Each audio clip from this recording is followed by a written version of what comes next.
you just going to be a rubber stamp for Donald Trump?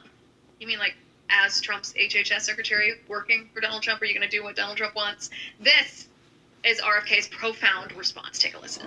You citing the Trump administration and you're just going to follow what they say. Is that what you're doing? You're just a rubber stamp for them in this position? So anybody, so it doesn't matter that you're before us. It could be anybody coming before us as long as they're a rubber stamp for this administration and disregarding your beliefs and what you think. I guess my question to you is, if it really is fundamental to what you believe, how do you live with that? How do you address those issues as you're moving forward? You want me to answer the question, Senator? Yeah. You want me to answer the question? No, I'm asking you. Okay. President Trump has asked me to end the chronic disease epidemic and make America healthy again. So is that the only reason why you're at HHS? Is that the only reason why then you're at the HHS, to address that one issue? President Trump has asked me because I'm in a unique position to end that.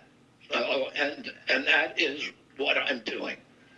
And if we don't solve that problem, Senator, all of the other disputes we have about who's paying, and whether it's insurance companies, whether it's providers, whether it's HMOs, whether it's patients or families, all of those are moving deck chairs around on the Titanic. Our ship is sinking. Our 60% increase in Medicaid over the past 4 years is the biggest budget line now, and it's growing faster than any other. And no other nation in the world has what we have here. No other nation has a chronic disease. We have the highest chronic disease burden of any country in the world.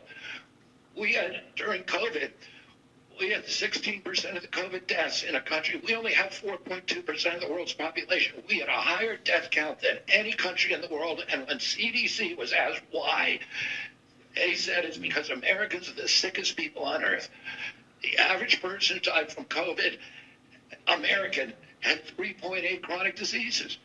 This is an existential threat economically, to our military, to our health, to our sense of well-being.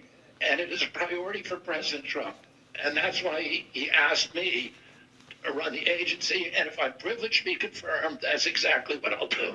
And that is exactly why Donald Trump nominated RFK. But you heard the tone of Senator Cortez Masto. She's like, ending the chronic disease epidemic, that one thing, you're going there just for that one thing. That's what causes the reaction from Maha moms. Because what she was doing right there, she has the power to propagate the chronic disease crisis in our children. If she votes no, she's voting in favor of autism and ADHD and childhood obesity and childhood diabetes and autoimmune disorders and cancer and infertility and a mental health crisis, the like of which no country on earth has ever seen before, and she dismisses it. She doesn't listen to you and your stories and what's happened to your children, your sons and daughters. She diminishes it. She belittles it. That's the only thing that you're going there. Just that. Not any of my interests, not the interests of my lobbyists, just your family and your children and your health. That's all that you're going there to fix. This hearing, I don't know if it'll change the minds of any United States senator. That's incumbent on you to change the minds of the senators that represent you. But let me tell you what this hearing will do. This hearing has exposed the swamp, specifically to the Maha moms who might have come into the marriage between MAGA and Maha a little skeptically. They might not have been fans of President Trump. They might have kept their distance a little bit. They're just on the Trump train because RFK is on the Trump train. But this hearing has exposed the swamp to the Maha moms. The dishonesty and evil of these United States senator and the mainstream media, which we'll talk about in a second, is shocking. And so my message to the Maha moms today is welcome aboard. Let's fix this crisis.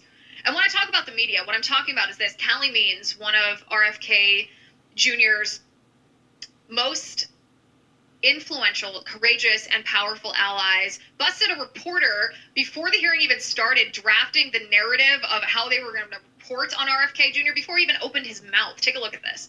This is before the conference even started. Oh, they wrote a headline saying that RFK Jr. faces grilling on his anti-vaccine comments. Oh, so they didn't actually want to report objectively on what happened. They wanted to just propagate their own narrative. It was rigged from the beginning because of Big Pharma. Thank goodness for you. Thank goodness for, I posted a link